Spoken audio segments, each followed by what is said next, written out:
system. Let's get it started. Round 1 is design. The HTC One is a really unique piece of beauty with its contoured aluminum body, polished metal edges, and the highest build quality on an Android phone we've ever seen. And let's not forget about its 4.7-inch screen with super sharp 468 pixels per inch.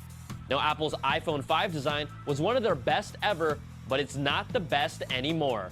It still looks great, but the industry copycats have made this design stale, and its 4-inch Retina display looks like a shrimp with its pedestrian 326 pixels per inch that's still thinner and lighter than the HTC One. You might call it the one that took down the iPhone, and HTC does it with a perfect 5, and the iPhone 5 gets a 4. Next round is user interface and controls. HTC brings their next generation of its Sense UI that runs on top of Android Jelly Bean, and it's a clean and easy to operate experience for an Android device. Now, a new feature is the Blink feed that shows you all your social media updates, and if you like it, it's nice, but if you don't, there's no way to hide it or get rid of it, and it lives as one of your main home panels. Now, you'll still get all of Android's customizations for creating folders and widgets, and the notifications pull-down is still right where you expect it. Now, Apple's iOS is still the easiest OS hands down, and there's no surprises here. It's intuitive enough for kids and adults. You can create your own folders, but there's little to no customization. It's ease of use versus customization, but really it comes down to what you want, and we don't all agree here, and the iPhone takes round 2 with the 4.7, and the HTC One gets a 4.3. So after averaging 2 rounds, the HTC One leads. Next round is features.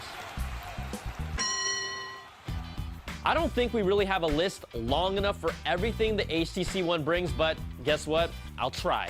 Now, it starts with its blazing quad-core 1.7 gigahertz processor.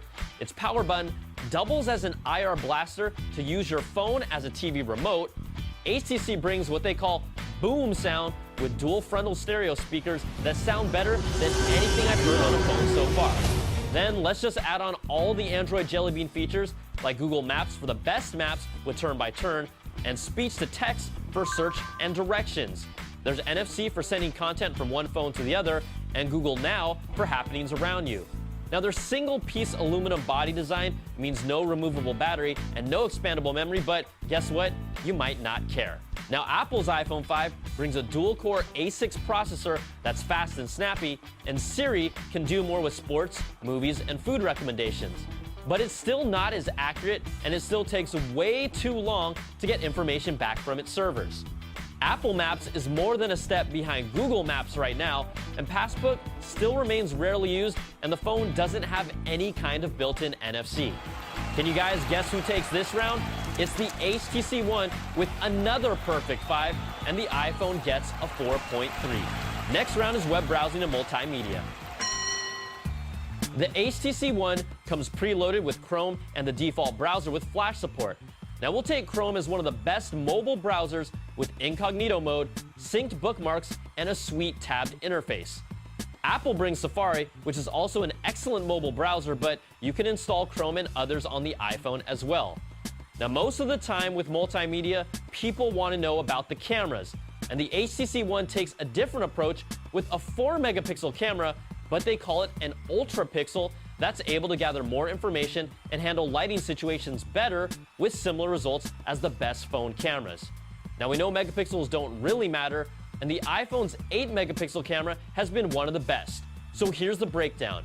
In our camera test, both cameras can take 1080p video, and both cameras took great pictures, but the difference is that specifically in low-light situations, the HTC One excelled with more image detail and handled dark conditions better compared to the iPhone 5 in our examples.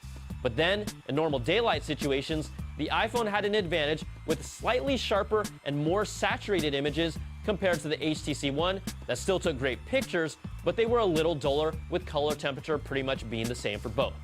Now, the other advantage the HTC One has is a more extensive camera that can take pictures with different filters and really extensive editing features for retouching people's faces, different effects, transforming the images in different ways, and then the ability to remove objects from a picture with their Zoe feature.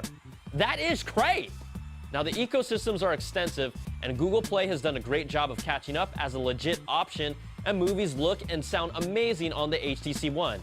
But we also know Apple still has the advantage for more exclusive content on iTunes and apps that come out on the platform first. Now, the HTC One has really raised the bar with what a camera can do, but a lot of people would still rather take the best camera overall. This one's a toughie, but the HTC One gets a 5 and the iPhone 5 gets a 4.7. So after averaging 4 rounds, the HTC One still leads, but by a smaller margin. The final round that decides it all is performance. Both phones are snappy performers, and we always tell you the same disclaimer that your call quality will vary on your carrier and location, but from our testing, both phones sounded great. Now, battery life is going to be different for everyone, but the HTC One has a power saver mode that's handy to turn off functions to save you juice over time. Now, in our battery video drain test, both phones were close to 10 hours of juice, and that's pretty much a push. These two are great performing phones, but we're handing out 4.7 points to each phone because there's still better performing ones out there. So let's average out all 5 rounds, and in a prize fight where the HTC One jumped out early on Apple, it stayed on top with 3 perfect rounds, taking this battle 4.8 to 4.5, and is your prize fight winner. The smartphone world is only getting more competitive, and we'll find out how Samsung, Apple, Google, and others step up their game with their next flagship.